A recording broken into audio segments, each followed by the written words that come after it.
he bets, we call, no point in raising. He second barrels, and I think we still call. Yeah, I think very, very clear call. I mean, he's even potentially betting WSOP value at this point still, I would say. And he shoves the river.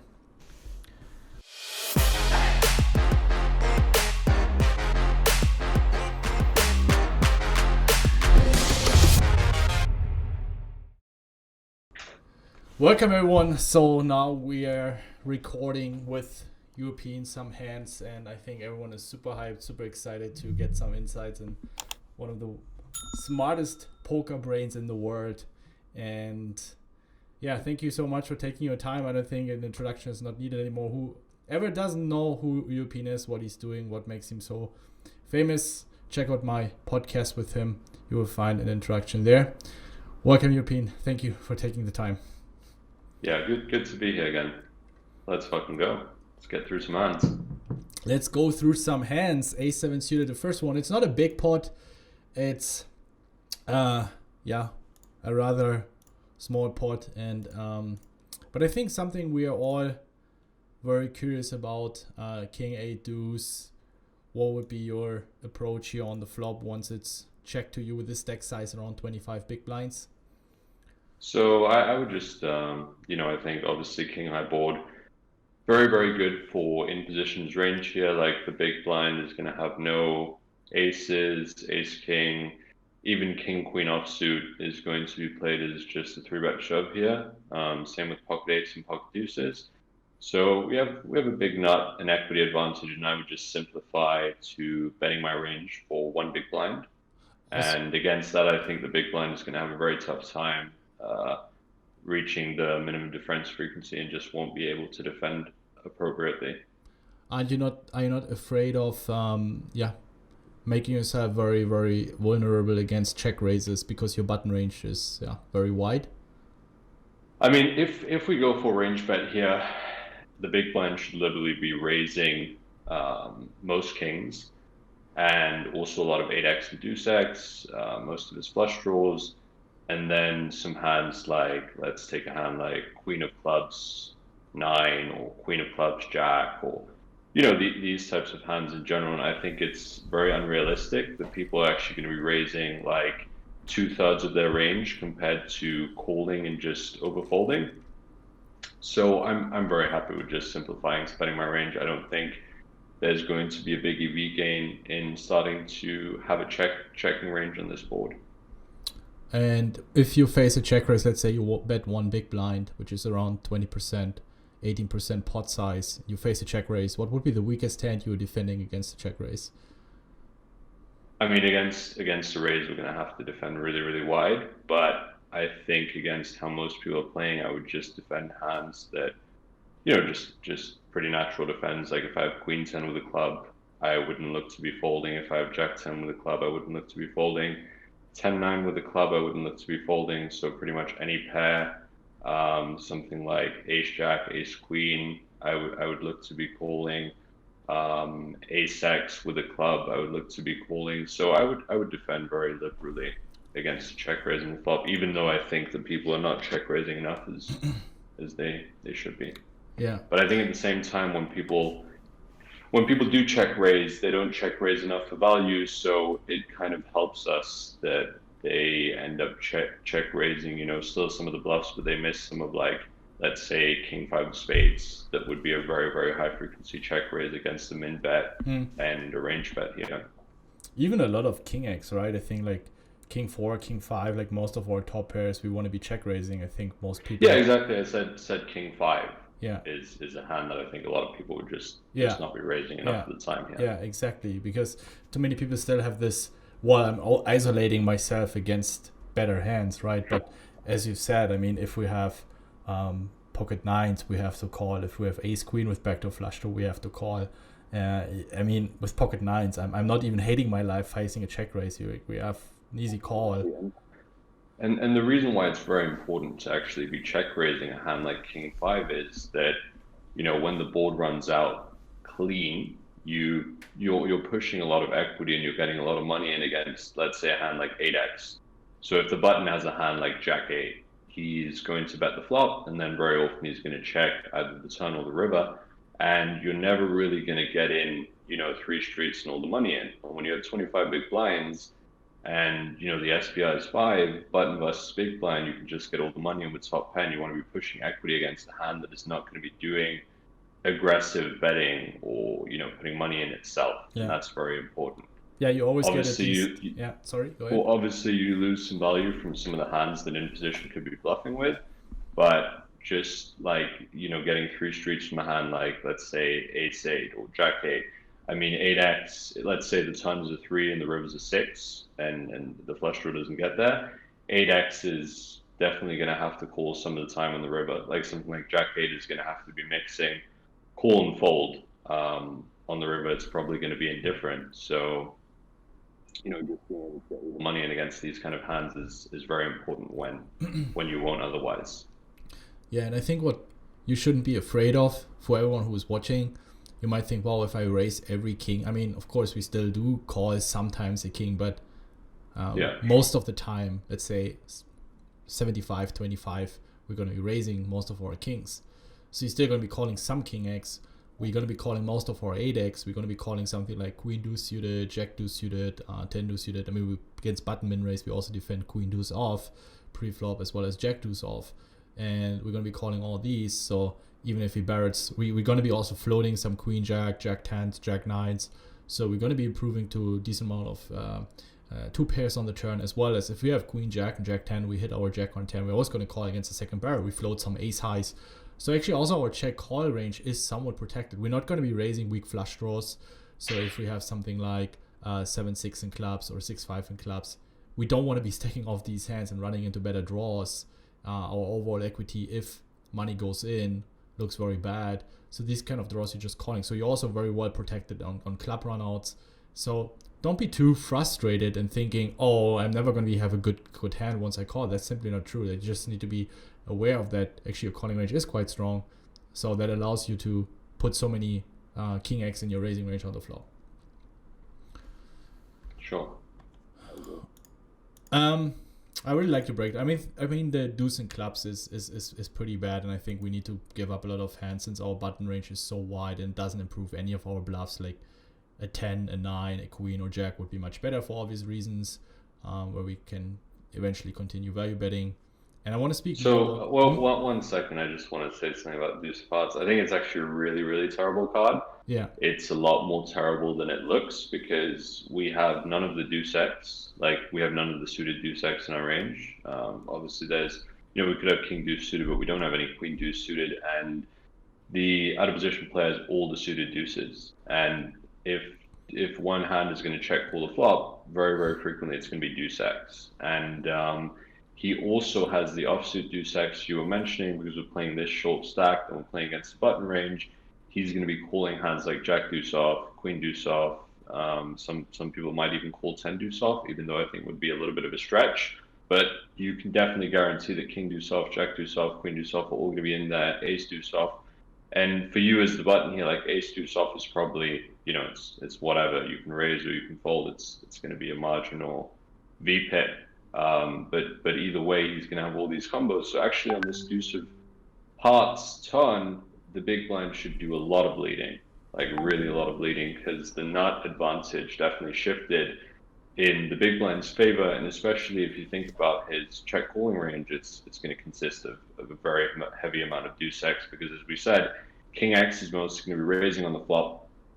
And in spots where we as the in position player are going to be doing a lot of checking, the out of position player has incentive to start pushing equity and making us unable to just check behind with all the hands that we want to check behind with, and so develop a leading range. And I think this is one of the spots where he should be leading.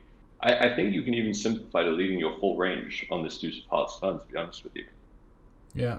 I mean, the problem is that we still have all our air in our range, like jack 9 and diamonds, ace 5 off, ace 6 off, and these are all unpaired. They're not blocked by the board. So we have hundreds of combos of off-suited crap, like queen jack off, jack 10 off, all these kind of hands that are not going to be continue barreling. So you can even start leading your 8x to protect against a hand like like Jack 10, and you get carried by all the deuce stakes you have. So your opponent cannot just go ahead and raise you because your range is so very well protected. You can even start leading your King X.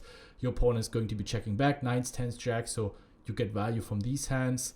You get some value from ace highs that are going to be sticky on the turn, that are going to be checking back. So this is where I really like your input here on the leading, because that's when people have deep runs, it's so easy to say, oh, he had so many good hands, he had trips and boats. But the main difference between someone, let's say you, and someone who doesn't have all the deep runs is you know how to play your value hands well. So yes, it is important to get setups and value hands, but you also need to understand when there are cards that are very good for your range and where you're supposed to start betting a lot, even though it might not feel so natural to start donking here on the turn. But you're actually supposed to do that, especially when these middle cards or bottom cards paired on certain boards. So not only try to judge other players for the deep runs and having all these setups, but also understand that you need to be able to play these setups very well in order to get the setup on your favor. So I really like this. And actually the deuce, like a lot of people, they'll start leading when the middle card pairs here. Like when the 8 pairs, they'll start leading. I don't know, for whatever reason, they think it's just better for their range. But actually the deuce is better for the big blind's range, because on the 8, you still have all the 8x hands, right? Like you're going to open king 8 offsuit here. You're going to open potentially a hand like queen 8 off. You're going to open all the suited 8s. So the deuce is actually a lot better for the big blind than the 8 would be on the turn. Do you think so? But aren't we defending more offsuited 8x in the big blind? We have like 8-6 off, 8-5 off. We're not going to have so many offsuited deuce x hands apart from queen deuce, queen jack off, but we have queen 8 off, jack 8 off. You still have a lot of the offsuit 8x too, and you have all the suited 8x offsuit. I'm not opening jack 8 off here with 25 big blinds effectively. Like king 8 off, you're probably going to be opening still king 8 off, ace 8 off. Yeah, but the king is blocked. And the suited aces, the suited 8s too. We don't have any of the suited deuces either. Yeah. So, I'm not saying you're wrong. I would just this is something I'm not sure about. I think the 8 is better, but I might be wrong here. Maybe I'm not seeing. I think the deuce is better, but I could also be wrong as well. Sure. Now all the Pio warriors are gonna plug it into Pio who's right bet or European. All right. So anyway, it goes check, and the river is very inconsequential 10, and he bets very, very small. And I mean, as we know, as we have seen on the flop, he's supposed to be raising a lot of king x. So in reality, people are gonna have more king x than they're supposed to have. But also on the other side, I also expect him to not be raising too many draws he's supposed to be raising with. So it's a flush draws or something like 7-9 with 7-9 in hearts, or something like Jack 9 with the Jack in clubs. I think most people just call these hands and then take it from there. So I was like, what is he going to do with all the combos? I personally feel like that people, when they use these very, very tiny bets, they never bluff. But on the other side, I get a very good price. And I think usually they bet with their bluffs around 40 to 60, 70% pot. When they go very, very big, usually they're very greedy and they have it. So it's one of these guessing games. It's hard. I didn't have any specific reads on this opponent. But it's also not so easy to... it's good that I don't have 7 in clubs or 7 in hearts. It would be just a pure fold for me. And I thought like ace 3 to ace 7. Yeah, I definitely have to bluff catch some ace highs. I mean, my range is just so incredibly wide here against a small sizing. How would you approach this spot? So, first of all, we're going to be doing a lot of checking on the turn. I think, as the imposition, we're supposed to even check quite some king x because the deuce is so good for his range. And I would expect that people are not really developing a leading range because, he didn't lead. So he's definitely not leading his full range, which I think he could have done because I think also as the imposition, we're not going to be putting enough pressure on it. But even in theory, I think he can really lead very aggressively on the deuce.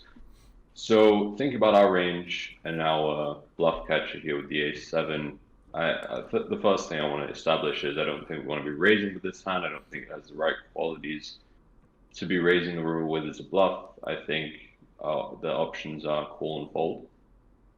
And I think, I'll give you back the ball So what do you think is a better calling hand? Let's say ace queen or ace seven. Yeah, let's say ace queen with no clubs.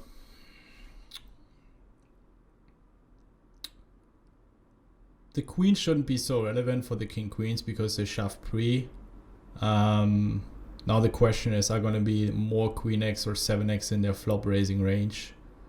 I prefer actually having the ace queen because it blocks a few more of the 8x that not going to be raising the flop, like queen 8. Like his main bluffs are going to be exactly hands like queen jack with the queen or the jack of clubs. Yeah, but jack we said nine. when we don't have. Do you think he's going to be calling a hand like queen jack and diamonds, for example? No, not queen jack. I think maybe some people, but I would maybe against the big blind, but Yeah. against 25%, I would expect less likely. But still, like with the ace seven, you block nothing, right? You block none of his bluffs, and when you have ace queen with even without a club in your hand, you're still blocking like queen jack with the jack of clubs, let's say. So if he's going to be mixing call and raise with those hands on the flop, and those are like his most likely bluffing hands on the river, because they make up for the most combos compared to flush draws. Because I do think that he is going to play pretty aggressively with flush draws on the flop at this SPR. So I would look to call ace seven before calling ace queen, and I think it's correct, just based on the blocker effect. So I think with your hand here, I would look to call your hand. I also think I would call both, by the way. I think also like something that I would factor in is that he might bet even a little bit smaller with 8x on the river. Maybe not. He would bet smaller. He bets 2.7 big blinds into 8.2 big blinds. Yeah, I mean, people started to bet like 15 or 25% of the pot a lot of the time. You see like really small blocks happening on the river now, so you might even choose a smaller bet size. But you could just be betting this size with 8x as well. But I generally tend to agree with you that these block bets tend to be very value heavy, and usually people pick the in-between bet sizing to be bluffing with, I would say. I think it's definitely something that goes with the population. Now everyone's going to stop bluffing us for this kind of sizing. I'm telling people exactly how I play now for the past 2 years and I'm still winning in poker, so I'm not that afraid of. And you can just go the next level, just be a freaking calling station now against these sizings. Yeah, I would have called both ace queen and ace seven. I opted to call with the ace seven. He had an 8, so which is of course a good bet. I think it's very important to understand that how wide our ace highs and queen highs are here. So it's a very good bet here for sure. Really like it the way he played it. But as you said, I think even if we fold a7 on the turn against the small lead, it's just he clears out so much equity, pushes equity, and but yeah, definitely something I'm also not doing and often enough, leading on turns. Oh, sorry. So yeah. What would be the worst hand you're calling? Would it be like a7 to a3?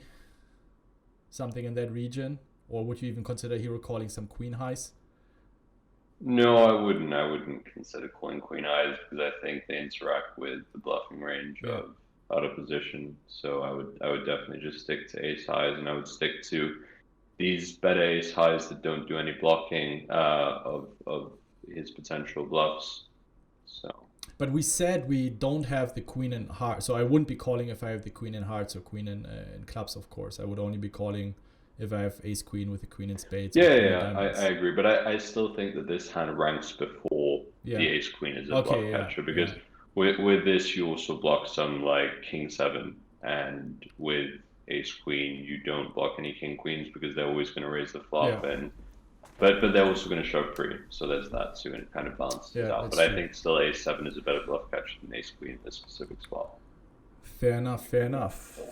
All right, let's move on, unless you have something to add to this specific hand. Next one, for sure. All right, next hand. Huh? So small blind raises, 3.2 big blinds. We are 35 big blinds deep. We call. We gotta get a pretty decent flop here. I would like to, unless you have something that you would like to share on the flop or turn, but I think calling here is pretty trivial. Yeah. You just go through the hand and I'll tell you my thoughts after you've just gone through it. So we call on the flop. We call on the turn. And then he shoves to the river. And I mean, in theory, we have a lot of 7x that we call. We have a lot of 6-8. We also do have some 5x. It's not that we're never gonna have a 5x. We do have a lot of straights. I feel like this is a spot where he's supposed to be barreling a lot of hands that most players wouldn't be barreling, especially since I don't expect him to raise, let's say, Queen 8 with such a high frequency, or Jack 8 or Jack 9. I think most players would naturally feel inclined to just be calling those, limping those hands pre-flop. Like if I think back now, for the past 24 months, I can't remember when someone was raising my big blind with a Jack 9 off type of hand here with this deck size, or Jack 8 off, or what else could he be bluffing with? I mean, 8. I don't think he's going to be raising something like 8-3 suited. So it's really hard for him to have natural. I mean, it would be the obvious Queen, Jack, Jack 10 and diamonds, but the way people, or the way poker is being taught in these days, it's, you know, try to avoid bluffing with flush draw blockers on the river. So I would think that a Queen, Jack, Jack 10 would give up. Maybe something like Ace 4 would be possible, but I also think he's limping those pre. So I just couldn't really find any hands he could be bluffing with, even though this is now just a purely exploitative approach, how I think people are playing this spot. And yeah, man, I just couldn't see a single hand that I'm beating here. Yeah, sometimes. So the way I like to look at these kinds of spots is I would really go, you know, first with how I think he's playing pre-flop, because I think in these kinds of spots, obviously it comes completely down to that. Like if we have someone who's raising, let's say 50% in the small blind, then I don't think folding the river is an option, because you're going to see so much more like the 9-4, the 8-3 suited, that is, and then hands like Queen 8, Jack 8, so on. So there's definitely more than enough of those bluffing combos. And also if we think about, you know, out of position's value region on the river, I think the weakest hand that gets to value shove, if both opponents are playing perfectly, is probably a hand like King 8, so a king that plays the board. But I think King 8 is a bit of a stretch as the out of position play against most people, because as the in position, you're definitely going to have to call something else that isn't just King X in the river. So you're going to have to call some 7X and some 6X. And I don't think population is going to be calling down 3 streets here with anything that isn't a king or better. I wouldn't expect them to fold a king for what it's worth. But I do, like, I agree with you that I think this is a very underbluff spot in general. And the reason why I think that is that, first of all, you know, if not being arrogant or anything, being completely realistic, this, what tournament is this? Either way, the point is that, you know, you're going to be one of the toughest opponents. You're going to be one of the you're going to be one of the best opponents in this tournament. You're going to be in the top 5% or whatever top percent of the field every time. Thank you. And does this guy like Ollie 4-4, is he going to play the exact same strategy against someone he considers to be as good, as sticky, as aggressive? I suck. You never know. As yourself, and, you know, like play completely balanced with these Queen 8s and these Jack 8s.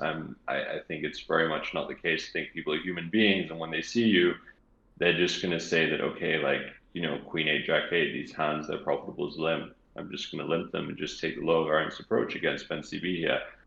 And when he has aces, ace king, king queen, king jack, king 10 suited, these hands benefit so much from raising. Like, you don't want to be you don't want to be limp jamming a hand like king 10 suited. It's an absolute disaster. Like, you isolate yourself against a really strong, like, you isolate yourself against a polarized range. So when you get called, you're actually not in that good shape, even though it's like kind of fine. But it just benefits so much from raising, and then you're going to call with like king deuce offsuit in the big blind. So these raises are really easy to find. Like it's really easy to find the king nine suited raise here's the small blind, or like aces and ace king. It's like very intuitive to find these raises, but to find the other raises, you know, it's dependent on the villain. Yeah. And when we break the hand down and we go all the way to the river, I'm not sure if people are really jamming king 8 on the river. Maybe they do jam as played. I mean, but even if he jams king 8, it's like, it's probably still not going to be enough. He still has to have some bluffs. Yeah, exactly. That's what I was going to come to. So even if he jams king 8, he's still going to have to be bluffing again. I think, you know, if we look at the turn too, it's a very good turn for our range as the imposition play. I mean, we're going to have all the combos of 8-9. We're going to have the suited combos of 4-3. And we're just going to have a ton of 2 pairs and just a ton of like, you know, call hands. So I don't think it's a spot where people are naturally very aggressive. Yeah. Again, on the river, like against someone who's competent, I think folding king 9 is a bit much. But I think against a lot of the population, it's probably a very good fold. I appreciate that you like my fold. It feels, to be honest, especially when you're so brainwashed with everyone is telling you to play GTO, even though someone that, you know, is studying a lot or producing a lot of content, and therefore you need to study a lot, and you actually see what population is doing, I get to understand how much brainwashed you can get, because in game, I feel like this is supposed to be a fold, but then you still second guessing and you're still doubting your folds because everyone is telling you to try to play balanced, you know, and you see all the comments or the poker talks on YouTube or wherever that always break down everything from a GTO perspective rather than trying to understand, okay, what might this opponent be up to here, and not trying to be finding the minimum defense frequency against this one specific opponent out of 10 opponents that might be able to apply a perfect GTO strategy and will wake up with Jack 8 off or Queen 8 off. So I always try to play as best as possible against these other 9 opponents that also play exploitative and find the right re-exploit. But yeah, man, you can just feel, you know, this is supposed to be a forward against most players, but then you're like, but then you get exploited, you know, and you have all this bullshit going on in your head. And yeah, it's I can understand why people get so confused for sure. And yeah, I think this king 9 is not like, I think it's kind of what I want on the river. I'm not strongly for folding. I'm not strongly for calling. I'm just like kind of indifferent. I don't think it's great. I don't think it's terrible. I think against someone who's playing well, it would be a terrible fold because you're even beating a value hand potentially. And when you're beating value hands, we don't get to fold. So, but against a lot of players, I think it's a really good exploitative fold. So. I mean, also, even if we agree, it's somewhat indifferent. Look, we have 21 big blinds. I don't want to risk my tournament life for a break-even situation just to follow minimum defense frequency. So sure, I think, and whenever you study and you see, okay, this result proves that this was a marginal decision, rather skip and take your future game. And they're going to be better spots. If you don't trust your ability that you will find better spots, then you should probably may study a little and take it slower with playing, because if you have to take those marginal spots, then it means you don't have the perspective on finding better spots. So keep that in mind. Yeah, or the confidence, just believe in the fact that your edge is a lot greater than just taking something that is like plus minus 0. But I think against really good opponents, this is not plus minus 0. I think king 9 is clearly winning on the river, so I would never look to fold against someone who's playing really, really well. Yep. I mean, against most opponents, I would certainly not fold. Yeah. Just have to find the next hand. That was a very interesting one. It's going to be the highlight of this review, I would say, because it's really hard to, bluff these spots. Queen 10-10, big blind versus middle position against Graf Tekke, who is also considered as one of the best regulars.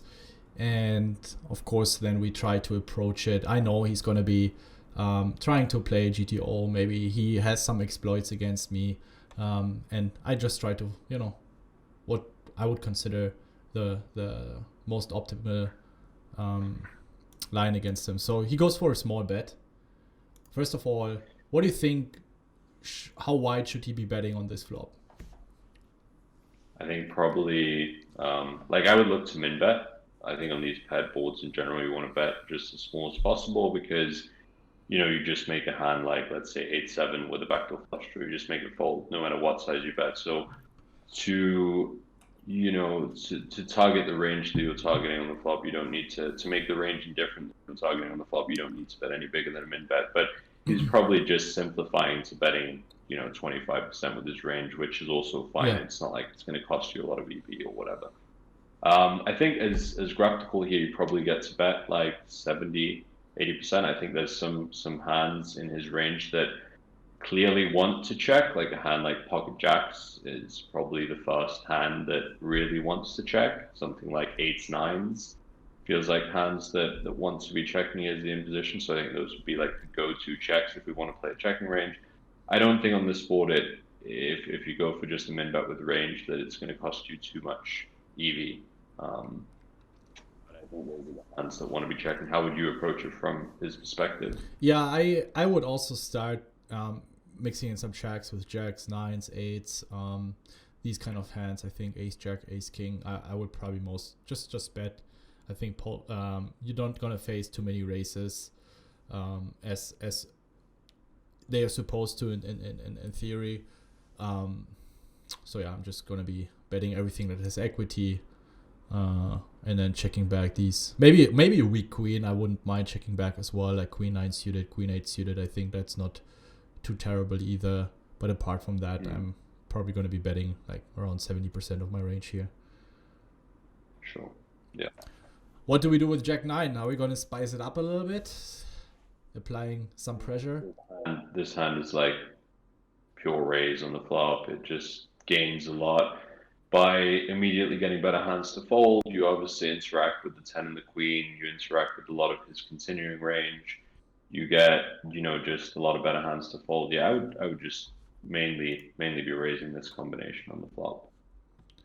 So I think generally the way our range plays in this kind of a paired board is that we play very heavy raise strategy because here we just have a pretty big advantage in 10x combinations, and when we do continue, we want to just start, building the pot with that nut advantage here on this flop. Yep. So I would just be looking to push the action pretty much when I continue, but we definitely still want to have some calls on this flop. It's not like we just get to range our entire continuing range or anything.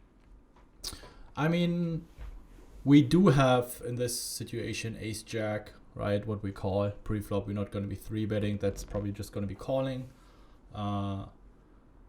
Then if we have a weaker gut shot, we probably want to have a gut shot like jack 8 in spades or jack 8 in diamonds. I think without a flush draw, just purely wants to call. Something like king 9 is probably also not too bad with a backdoor flush draw. But open-ended straight draw should be enough in terms of the equity. Then probably something like jack deuce in clubs, I can imagine, where we unblock his 3s to 7s, especially from this position. He's going to be raising, I'm not sure if he raised deuce or 3s. I think 4s and better. So I think jack deuce, jack 3 with backdoor flush draw should be a fine raise as well. I think it's a bit out of line against this position. I think if you look at the stack size of the table to like 14 big blind stack and just generally what he's going to be opening from this position, I think it's a bit too loose to be raising jack deuce in the flop. I would look to be raising that kind of a hand against more like the cutoff or the button. But I think against this position, it's a little bit out of line on this board. Okay. What do you think he's going to be defending against a raise? What's the worst hand? It's going to be ace jack, ace king, pocket 7s, 8s, calling once, or you think he's going to be giving up these under pairs? No, I think pairs generally get to continue here. They have nut potential against your 10x. So if he continues to flop with, let's say, something like pocket 6s and the 6 rolls off, he just gets all the money against the 10. He's obviously ahead against all of your bluffs. And he's going to be very well protected with all his 10x hands, all his ace kings, ace jacks when the board changes. Same with his king jacks and so on. So, and then I think like some ace x with a backdoor flush draw is going to be continuing as well. And then obviously all the natural hands like gut shots and open-ended straight draws just very easy continues. So Okay. that's how I think he would continue. Turn is the 10, of course, the card that we didn't want to see, but we still have a lot of 10x, right? So it's not that we should never be bluffing and now totally freeze up and he's never going to be folding. I mean, this is one of the spots. So listen, I would never bluff against the recreational, because if he has a queen, he's going to be like, I have a full house, fuck this guy, I'm not going anywhere, I'm just going to be calling down. But against a good opponent, he knows, well, I have a lot of boats here now, of course, right? I have a lot of queen x, I have some 10x myself. Of course, he has some ace king, ace jacks, but I think that someone as Graf Tackle, he's also able to lay down an overpair or a queen. Because it's really hard to, not a lot of players try to bluff quads, you know. So what do you think about like turn range in general? How would you play your range on the turn here? Giving up a decent amount of time as well, because of course the 10 makes it significantly less unlikely that we have a 10, and probably the only queen we might be raising would be ace queen, even though I'm probably just calling, and even though it shows a significant higher profit with raising, I think for variance reason I would just call it. And I think also I don't know Graf Tackle as calling station, so I don't see a point raising against Tim ace queen. Against other players, I would be raising ace queen probably with a higher frequency. So our range is going to be either a 10 or nothing. I think Jack 9 really benefits from betting and folding out a hand like King Jack that is drawing dead against a 10 or queen, and that also blocks Jack 9. Yeah. So I think Jack 9, I actually in hindsight would have preferred betting and checking also a decent amount of the time. I expect a lot of checkbacks as well from ace Jack, ace King. So I think if we have something like Jack 8, we get to realize our equity. I think if he has kings or aces, he's going to be checking back very often. Like, he knows we're not going to be raising a lot of queen x, so we're either on a 10 or we are on a bluff. And I think we have so many Jack 8 offs and Jack 9 offs perceived that, or Jack 8 with a backdoor flusher, sorry, or Jack 9s or King 9s, that he rather wants to try us to bluff the river once it goes check check. So okay, so a few things. So for me on the turn, I think Jack 9 saw this as a very bad bluffing hand. I think one of the reasons is we block very natural folding hands from in position. We block hands like 9-8 that would have called the flop. We block a hand like Jack 9 itself. We block a hand like King Jack, as you mentioned. But one of the most important things is we have no equity. Like when we get called, our hand is basically dead. And the thing is, if we put it into checking node, he's going to be checking back a lot of the time with a lot of, his smaller pairs, his like ace jacks, ace kings, and so on. And I do think they're going to be betting the flop at a decent frequency. I don't think he's just going to be just checking them 100% of the time. So we still have fine equity against those hands. But when we bet, we isolate ourselves against a range that is going to be calling, that's going to be full house or better. And he might even start to fold some of the hands like sixes on the turn some of the time, because our range should just be really, really polarized and generally pretty fucking strong.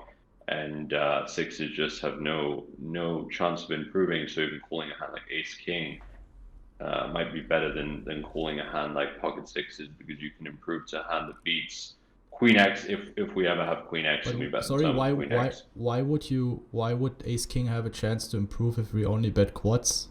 No, I was saying if we bet like a very small amount of Queen X, because some Queen X is supposed to raise the flop, and then if we bet at a very small frequency, I don't think we should generally be betting Queen X on the turn. I agree with your approach, but I think the way I would see the turn would be like I would use hands like, let's say we check raise the hand like ace jack at a low frequency on the flop, or something like even ace deuce, ace 3, which I think probably definitely not 100% check raises. But if we did decide to check raise a hand like with one overcard, I would use one overcard hand. So like, let's say we had a hand like King 9. I would much prefer to use King 9 because we just have potential to outdraw Queen. So with Jack 9, like when we get called, we're pretty much dead. But if we have King 9, at least we can outdraw Ace Queen, Queen Jack, you know, pocket jacks if he ever has them. Probably checks the flop most of the time. You know what I'm saying? Yeah, of course. For me, then, I mean, since now it's very, very often that either he has 100% equity or we have 100% equity. It's going to be, unless, yeah, you have ace deuce, you still have these 3 outs. But I probably would never raise a hand like ace deuce here on the flop, or ace 3, ace 4. I just wouldn't be raising those hands. Low frequency with backdoor flush. I see the point with King 9, but it's just 3 combos, and we still have a bunch more 10x. I mean, we have Jack 10 off, we have 10-8 off, no 10-7 off, depends whether he min raised. So, but even a hand like 9-8 off is going to have more benefits in betting the turn, because when we get into the check node with Jack 9, like we still retain a lot of equity against like just whatever, you know, against his checking range, we still have a way better chance of improving. But 9-8 is basically just trash, and it doesn't have like Jack 9 when you bet it or when you check it, have any better like benefits for betting apart from the fact that 9-8 is going to fold out King Jack, and it's going to fold out more Jack highs and King highs. Like let's say you open a hand like Jack 8 suited, call the flop, you're going to fold that out with 9-8. And 9-8 is basically trash, and so is Jack 9 on the turn here. So if I would pick one between the two, I would pick the 9-8s instead. I wouldn't be raising 8-9 on the flop, because I take the same approach that you have for the turn on the flop. So let's say I have my hands of draws or my bluffs. So let's say I have 8-9, Jack 9, King 9, Ace Jack. I try to take the middle part, so that still has some decent equity. I think 8-9 against a small bet is fine to call once. But then I take Jack 9 because, yeah, I have much more equity against his calling range with an open and straight draw for obvious reasons. Sure. Right? So I don't want to always take my bottom, and I also block more of his folds, like 8s, pocket 8s. With Jack 9, yeah, of course, I also block 9s, but with 8-9, I block 8s and 9s, which, to be honest, I mean, if I face a race here with 8s or 9s, I'm probably I prefer calling floating 5s once, since I unblock all the draws, so I probably call 5s, 6s, and 7s, but I would fold 8s and 9s if I opt to bet. So, yeah, I had the exact same process on the turn. I was like, okay, what am I don't have 8-9, like, I have King 9, I probably King Jack, more mixed calling, raising Ace Jack, I would just call pure on the flop. Yeah, anyway, I went for the check. The way I design my range, like I think checking the turn is good with Jack 9, though I don't think it has very good qualities for betting, especially with the suits that we have. Like let's say we would have the Jack of clubs or the 9 of clubs in our hand, at least we would be blocking some of his, like we would be blocking the few 10x combos that he has. So if we have the Jack of clubs, we're blocking Jack 10 of clubs, and with the 9 of clubs, we're blocking 9-10 of clubs, which is pretty big when the ranges get so tight, and we're going to be betting the turn and then shoving the river. That's true. Open, so that's a good point. Yeah, with the suits. He checks back, and the river is an ace. So now what's our play? So I think for similar reasons to the turn, I think Jack 9 doesn't really work as a good river bluff. And I think, again, like we have the wrong suits to be bluffing the river. I think, you know, on the river here, the only play if we're going to go for if we're going to go for, you know, if we're going to go for repping a 10, and with our 10s, we're going to go for all in. Yeah. And when we do that, I think we have to be really, we obviously have to be really careful with our bluffing frequency, because we already established that we're going to be betting some 10s on the turn. And then when we get to the river, like we just have a limited amount of combos, and then we still have a lot of hands that could be bluffing the river that look kind of like good bluffs on the river. So I would be very careful, and I would pick suits that are better. So I would want to have like the Jack of clubs, or, you know, like the 9 of clubs in my hand. But again, like I would get with 9-8 with the backdoor flush draw, because I would raise that some of the time on the flop. And the reason why I think that's a better bluff on the river is because we unblock all the queen jacks, all the king jacks, the offsuit combinations, which I think he's going to often have. Maybe he doesn't have queen jack off, but I would expect at least king jack off 100%, queen jack off some of the time. So unblocking those hands that are always going to, at least I hope, always going to be folding the river. I would assume so, given what he's supposed to defend against a river shove. I would rather bluff a hand like 9-8. First of all, we kind of established that he's going to be checking 9s and 8s sometimes on the flop. So we really don't block anything with a hand like 9-8 that's going to be folding the river. But with Jack 9, we actually do a lot of unblocking of the hands that we want to fold out. That's kind of how I would go about it on the river, and I would definitely look for suits and be very careful, because here when we go for the sizing that we're going for, it's like 2.5x of the pot. It's we can only be bluffing 40% of the time, right? Something like that, 41% of the time. Wait, the pot is 15, and we shove, right? So he has to be right 40%. I mean, yeah, he has to be right 40% of the time. Mm-hmm. But he has to defend around 60% of 40% of his range. So on the river, like in this spot, I think he's even supposed to, like, first of all, one problem with what I see with bluffing here is that if we think about his checking range on the turn, he's going to get to the river with a lot of ace-x, like ace-jack makes for a very natural check on the turn. So does ace-king, also ace-queen. It doesn't really make much sense to bet a queen. He doesn't need any protection, especially when he has the ace to go with it. It's not like he can go for 3 streets or anything. What would he be targeting? It doesn't make any sense. So I think, when we get this river, it's actually it's a very good river for the in-position player, and getting the in-position to fold an ace, I think is a stretch, right? Even someone who we consider as good to be as good as Graf to call, I think he's definitely one of the best players in the world right now, one of the toughest guys to play with online and probably live too. But I think it's a stretch to get people to fold an ace, especially when they improve on the river. I think Tommy is the one who always says when people improve on the river, it's tough to fold. So I would probably I would look to give up with this hand for sure. Yeah, I agree with you on the river. I think that something like the problem I had in game was that I don't have the 8-9s, right? So for me, I would never raise those combos. I just not how I approach these spots, that I at least try to have as much equity as possible on the flop, or I have incredible well backdoors and blockers. Of course, they always accept some exceptional spots to give you the permission to punt. But on the turn, on the river, I think the suits are very important. And I think having King 9 would be much better. To shove, to block the ace kings, to unblock some of the queen jacks. Kind of sucks with blocking. I mean, this is on this board, since we're going to be raising so much around the jack anyway.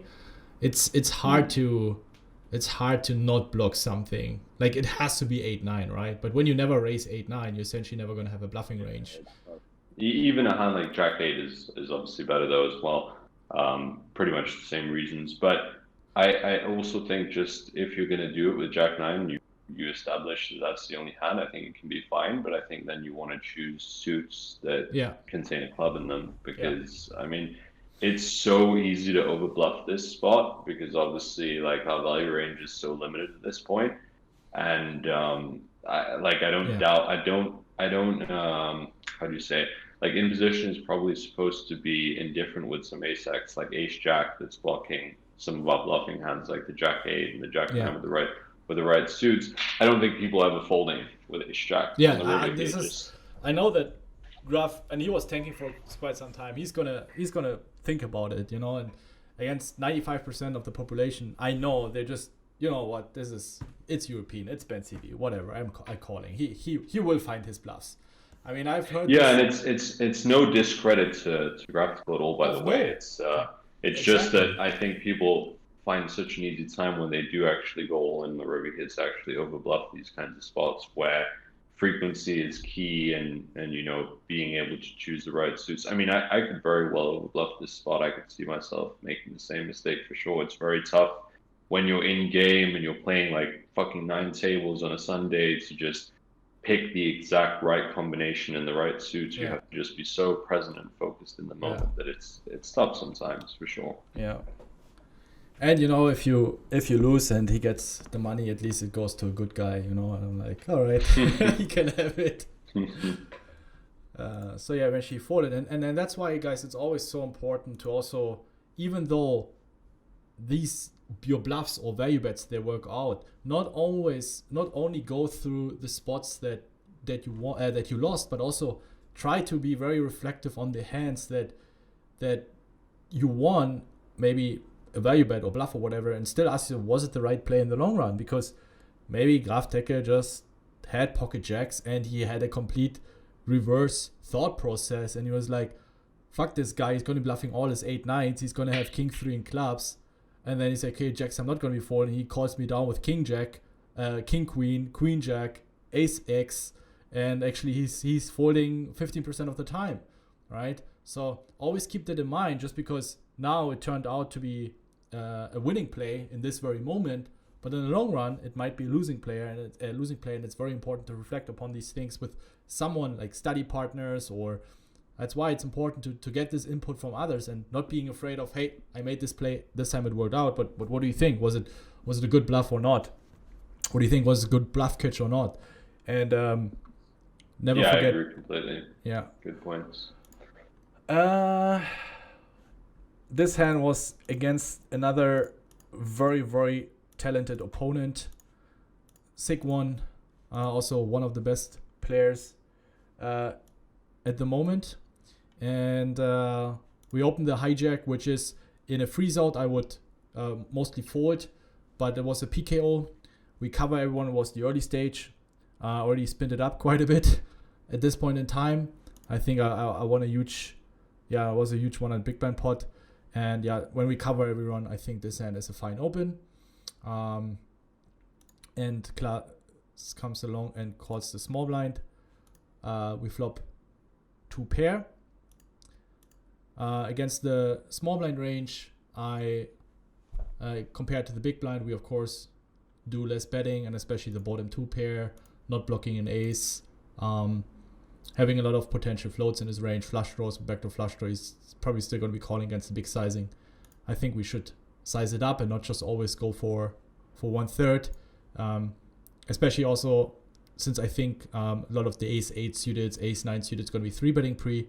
So even a hand like ace queen, he's going to have a lot of lower suited aces, trying to already put in a lot of money. Even if he has something like 7s or 9s that he might be calling and not 3-betting, are going to be floating once with backdoor flush draw and backdoor straight draw. So we get a lot of value here, and given that it's a PKO, I would also expect him to 3-bet ace king off 100% of the time, even ace queen off most of the time. So yeah, we can, let's say if we have ace jack, ace 10, we can comfortably put in a big bet here on the flop. What do you think? Yeah, I agree with your general train of thought here on the flop. I think we have some clear checks on this flop, like some hands like the weaker ace x hands, they just don't really need to bet. We definitely can't just range bet this flop. Let's say we have something like 10s through to kings, they want to definitely be checking.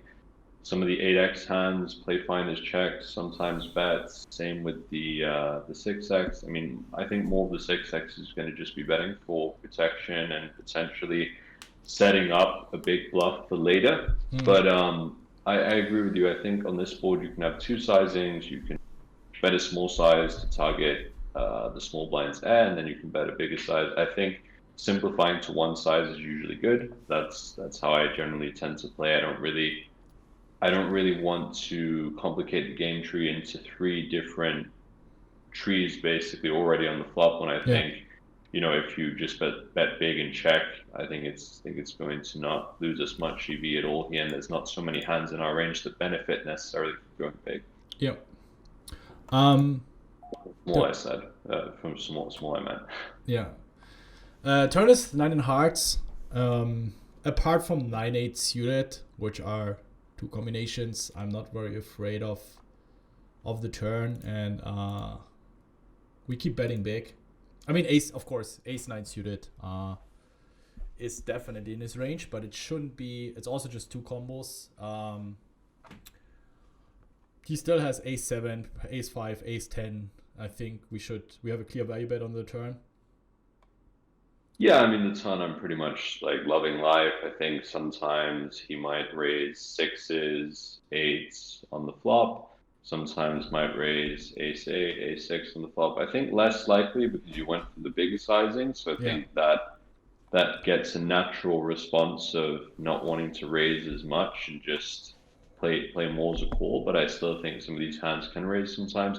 I agree with you about pre-flop. Like I think ace 8, ace 9 suited will raise pre-flop pretty often. Yeah. I think eights, 9s will definitely be raising. I would expect all ace queens to be raising pre, especially in a PKO where you cover and you're going to be expanding your opening range to hands like you have. So definitely agree with everything so far. And I think the turn bet is very standard. I think the sizing can be in between 75 to overbet. Yeah. I mean, now, if we are 100 big blinds deep, I would lean more towards overbetting. But now we have a stack to pot ratio where you essentially accomplish the same. And he jams.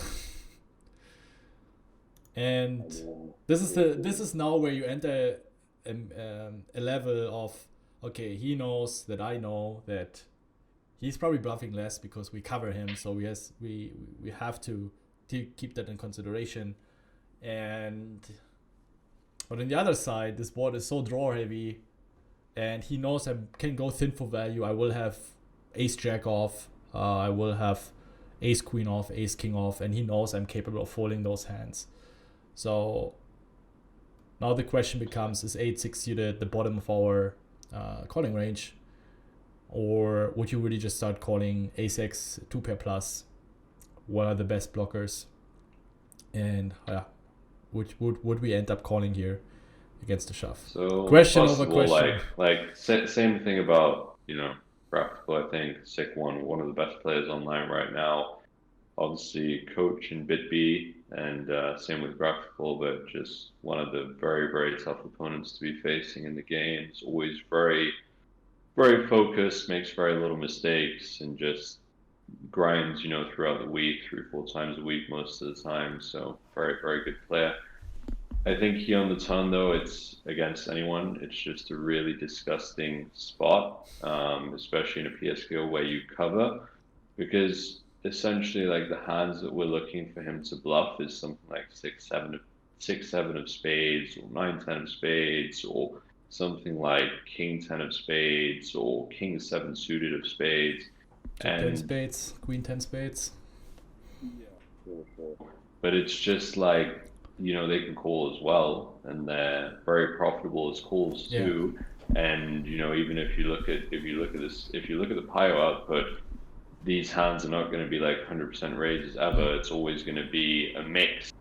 So Klaas also has to think in his head, like, is it a spot where I just want to go full frequency with hand like 6-7 of spades, and when he's covered in a PS scale where you're going to call even wider than usual because you have the bounty factor to take into consideration, that adds extra equity, like it gives you extra equity, and meaning that you're getting better pot odds.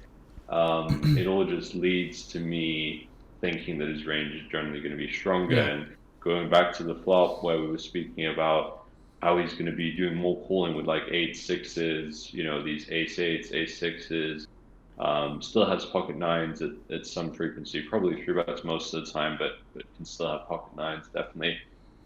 Would definitely be calling the flop still pocket 9s. So I think it's just a really grim spot. I would probably look to call because I think so highly of him, but I don't think it's great or whatever. It's sometimes you put in your money dead. That's what you expect to see. Yeah. And if we have like ace jack or Yeah. like let's say ace 10 to ace king, yeah. ace 10 obviously being better, I would just look to fold Yeah. 100% of I the mean, time ace unless I have 10, it. I might start checking sometimes as well. It's probably mainly going to be ace jack. We do have ace jack hearts, ace queen hearts, right? We're never going to fold those with a flush draw. But yeah, sometimes. This hand would be a little bit too much Sorry? to be folding. I mean, I think this hand would be a bit much to be folding on the turn 8-6 against someone Yeah. as good as us. Yeah, even though it's a disgusting spot, and I think against a lot of people, again, you can probably find the fold. So, all right, we have that money, we have one more hand, and then so we open from hijack, we face this 3-bet, and I'm picked these spots on purpose because hero call, or let's say bluff catching spots, or bluffing ourselves when it's hard to find natural bluffs. I think these are one of the most difficult spots to play. Ace check off against cutoff, I think for me it's pretty standard. We dominate a lot of his bluffs around the jack 9 suited, jack 10 suited. I don't see the merit in bluffing. I think where we want to be 4-bet bluffing, we want to be, because I feel like people very often just always pick the ace jacks and ace 10s and not really adapted to the position specific 3-bet ranges. So ace check off, pretty easy call. 3-bet. We're not having live, of course, but we have to defend this hand. It's gonna not show the biggest profit in the world, but it's still a little bit better than marginal profit, and this is good enough to defend here. Running against a lot of lower suited aces, it's 3-bet bluffing. I think ace queen I see is even very often just pure calling pre-flop, not 100% of the time, but mixing, calling, 3-betting, and then of course ace king. So given the odds, we call. Yeah, and so this is also a spot. I mean, he bets, we call, no point in raising. He second birds, and I think we still call. Yeah, I think very, very clear call. I mean, he's even potentially betting WSOP value at this point still, I would say. And he shoves the river. So I would probably call king queen once again. I think blocking ace queen, ace king is quite substantial. I'm blocking jack 10. Whereas I think that most players would 3-bet jack 9 suited over jack 10 suited. That's how I would approach this spot. But I think there's still so many players that would still 3-bet jack 10 suited. So then of course fold king queen on the. I might be wrong. Maybe I'm a little too sticky here with my king queen. I would probably fold king jack, king 10. Queen jack, queen 10 suited. Calling any ace. We have some sets. I'm not calling sixes on the flop, even though the bet is quite small. So now the question becomes, how deep are we? A4, yeah, I would always 4-bet ace king pre, especially against Vattenlos, my good old friend. Yeah. So now it's like, now we need to figure out. We have ace 9, ace 8, ace 7. It's really hard. Is he really tripling the king jacks? Is he really tripling the jack 10s? We need to find some bluffs in his range in order to estimate what are the best bluff catchers. And this is something now where we can sit down and we can get as much feedback. But I just quickly want to share my approach in game. Because this spot is so random, the way people play. It starts from 3-betting pre-flop. Some people 3-bet 8-9 suited and 7-8 suited in a way too high frequency. Whereas they should, for this stack depth, look for more high card hands, having more equity in their 3-betting range. So against some players, calling down ace-7 might be horrible because you block all their bluffs. And against some players, ace-7 is much better than ace-jack because if they bluff, they're gonna have king jacks and jack 10s, and they're never gonna be value betting anything worse than ace-jack. So this is something where, yes, understanding GTO is important, but at the end of the day, you need to try to figure out how your opponent thinks. And I know Vattenlos is capable of triple barreling whatever here, and I don't know exactly what. So I just approach it from a very linear standpoint. I say, I just call down my best ace highs. I fold my weakest ace X on the river, and I fold my ace jack because at the end of the day, I don't know which bluffs he's going to pick. So that's how I simplify in-game in these spots for bluff catching. So I think given the positions, like if we think about it from a more theoretical standpoint, I think ace queen, he's going to be 3-betting at a very high frequency here. I would say like I would think close to pure. And what do you think his weakest value bet is on the river? Ace jack.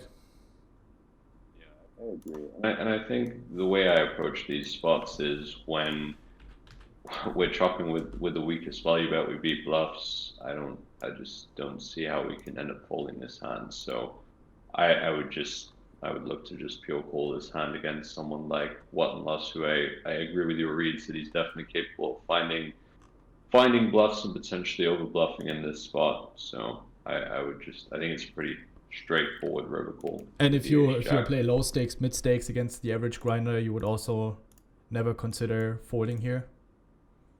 I would be careful. Lower stakes and mid stakes, I would definitely fold against some people for sure. I think they're just going to show up with ace king and ace queen, pocket queens, pocket aces, some ace 6, ace 3 suited type of stuff, and we're just going to end up making a very poor bluff catch. I think they're going to find 2 barrels very often, but I think once they've narrowed our range to being pretty much ace X plus on a rainbow board where the turn didn't even bring a flush draw, so we can't even have anything like queen X of, whatever the flush draw is, then I think people shy away from generally pulling the third barrel out. Yeah, I agree.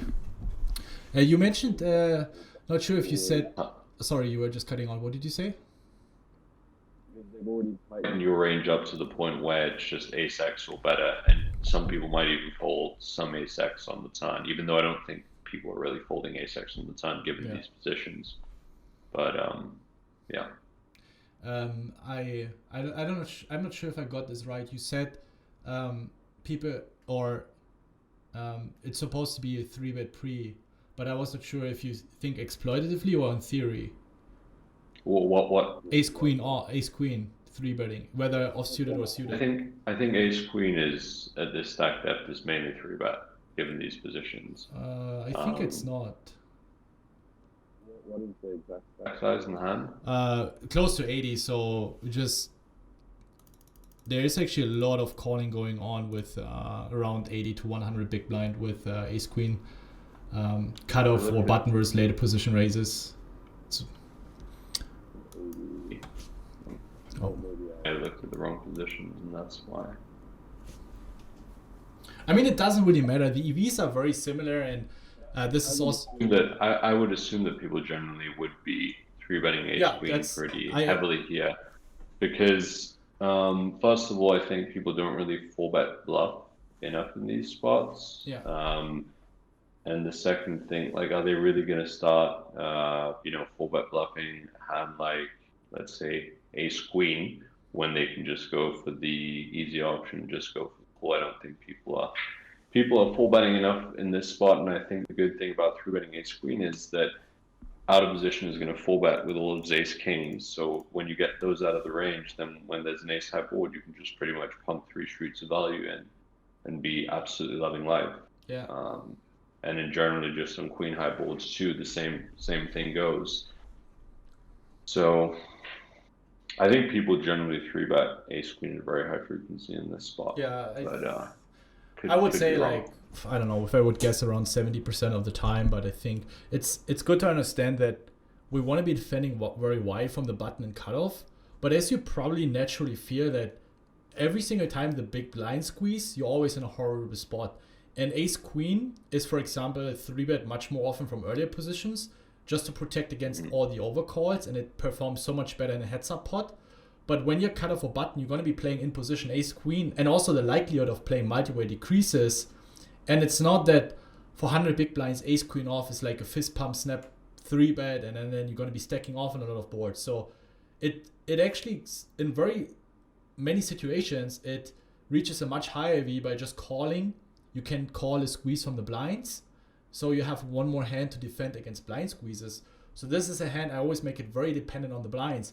If there's I would consider good regs that play very aggressively in squeeze, I always call ace queen off. I would still 3-bet ace queen suited, plays much better.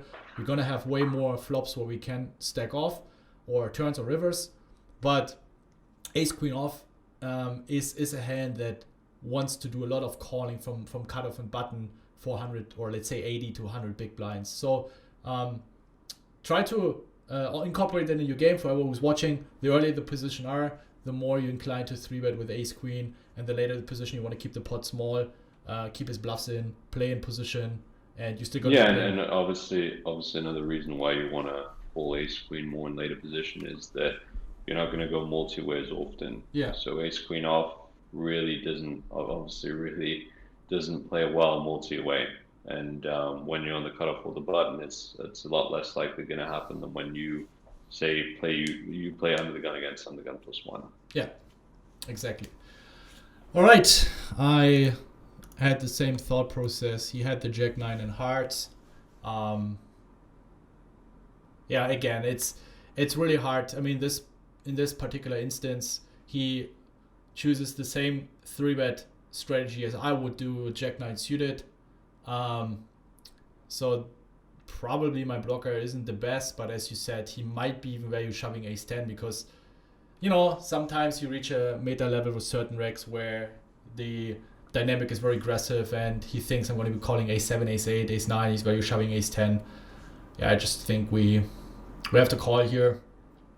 I don't think there's really much to say about this hand itself. I think we just get there with a hand on the river that beats with value, and if he's on the looser side, as you tend to think, then he might even have ace 10 sometimes. So yeah, I think we just hold down and pray. And That's pray.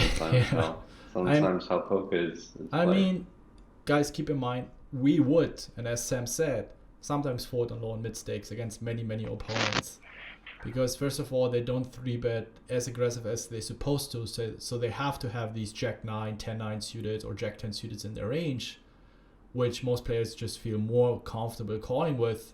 And then also they have to pull the trigger 3 streets, and they're going to have their queens, ace queen, ace king, ace jack and better in their range. And then yeah, it looks very, very dark with your ace jack. So totally fine to fold on low stakes, to be honest. I think I would fold a lot of the time.